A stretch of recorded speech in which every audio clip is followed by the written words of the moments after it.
psychologist, and also businesswoman. There's so much that I am tackling in my life, and if you walk with me, you will see the things that I am currently doing. I firstly have good news, which is I'll be doing confidence coaching for NGOs, for two NGOs companies. One is Leradong and the other one is Hope, Faith, and Grace.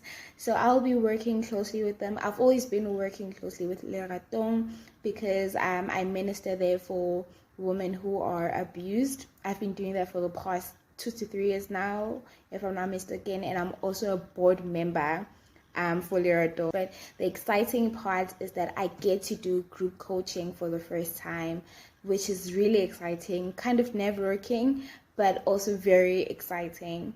And I'm so thrilled as well to be working alongside Carrie, because she's the one who is the owner for Hope, Faith, and Grace. So for the next 3 months, that is what I'll be doing. So looking forward to it.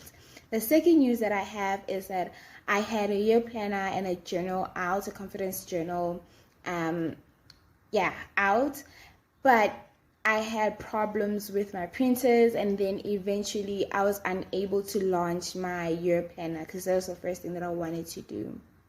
And at that very moment, I felt like, oh my gosh, I don't know what I'm going to do if I lose this one person that I'm truly, truly relying on with this year planner, and she's the most reliable, she's the most reasonable one, and also she's able to print out maybe 1 or 2 if I only just need 1 or 2.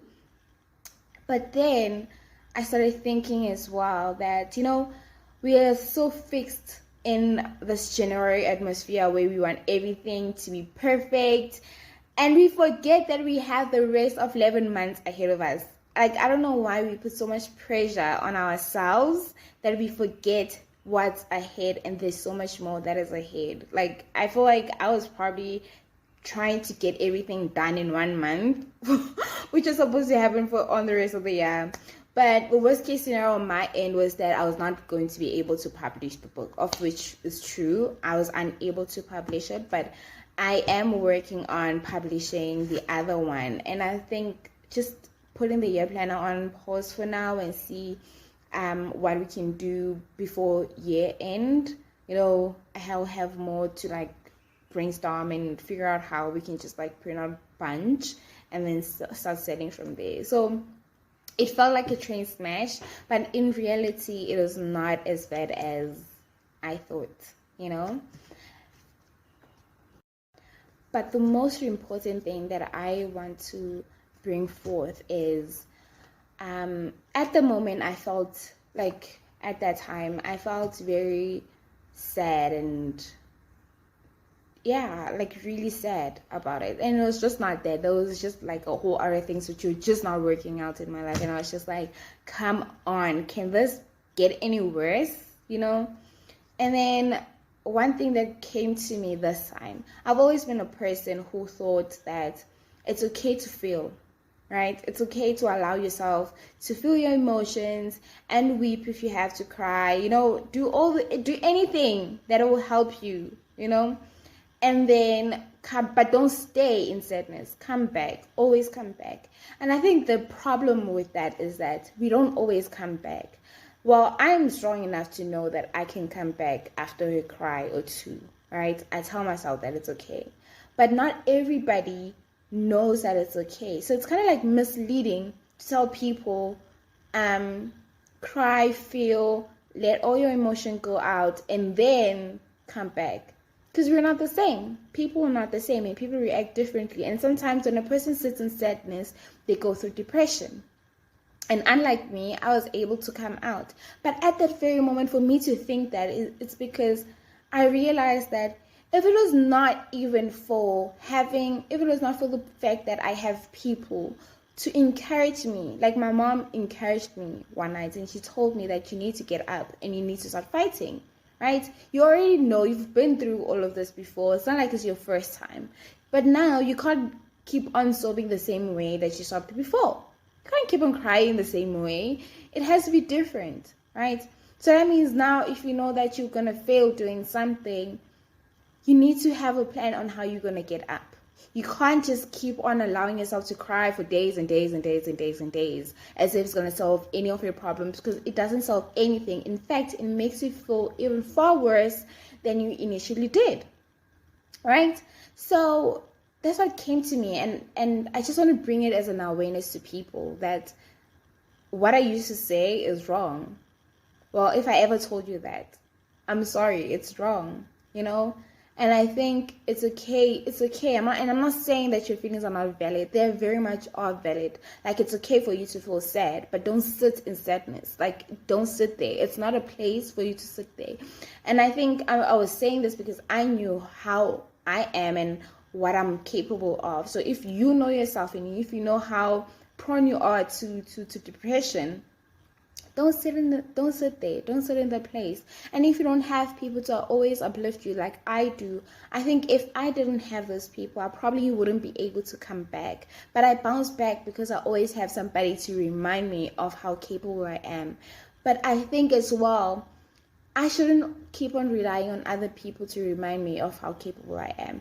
I should always tell myself at that moment when I am sobbing that this is not the end, bruh. Get up and do God's work. Do what you were created to do. Live your life purposefully, okay? Because that is what I have been given, a purposeful life. And I need to start telling myself those things. Start telling yourself all the good things that you want to happen in your life. So if you're feeling something that sounds way too familiar, you need to start having words to back it up. Because, I mean, it goes back to my coaching, how I always tell my clients that every negative thought, you need to fight it back. And this is exactly it. You need to fight back every negative thought. Even scripture says that we must take captive of the thoughts that we have. And when you take captive of those thoughts, now you know which other thoughts are bringing you down, and which thoughts are lifting you up. And those that do not lift you up, you need to find words that will attack those other words too, so that you do not dwell in the same place. Okay, guys, that is how we fight our negative thought. That is how we fight our mind from destroying us, if that just makes sense. But that is how we find words that will encourage us. And then you need to tell yourself. I started telling myself words from Deuteronomy 28. That has become like my favorite verse. I'm not about me, and it says, I am above and not beneath. I am the head and not the tail. I am blessed going in and I am blessed going out. The Lord will bless my livestock. He will bless my ground. He will bless the work of my hands. So when I start telling myself those things, I need to believe that God will do this for me.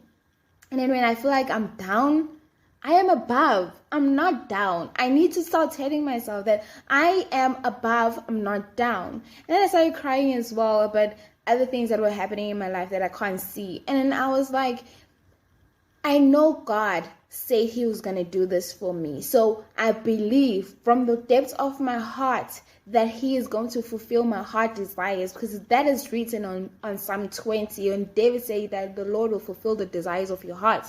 So he was not lying when he said that. He knew very well that God had been fulfilling the desires of his heart. So this is something that is going to happen in our lives as well. So we need to start prophesying good things over our life. You're not sick. If you're sick, if you're telling yourself, oh, I got a flu, you're declaring that over your life. No, I am healed. I am saved. I am redeemed. I have seed of greatness, because that is how God has created me. Joshua, we need to start declaring good news over our life. We need to start declaring all the things that we want should happen over our lives if they're not happening at the very moment, because that's not the portion that God has given you. What God has given you is far greater and bigger than what you think or where you're placing yourself. And you need to start believing. So that is it from me today, you guys, and I pray that this word is being fruitful into your life and that you may be able to apply it in your daily life. Anyway, if you have not subscribed to my channel, please do so. And thank you guys for the support that you have been giving me for the past 2 years. I know most of the people who follow me already are the people who have been with me from Instagram when I started. So I truly appreciate you guys. And if you have not followed me yet, please do so. Please do like this video so that it can reach more people, and do subscribe to my channel.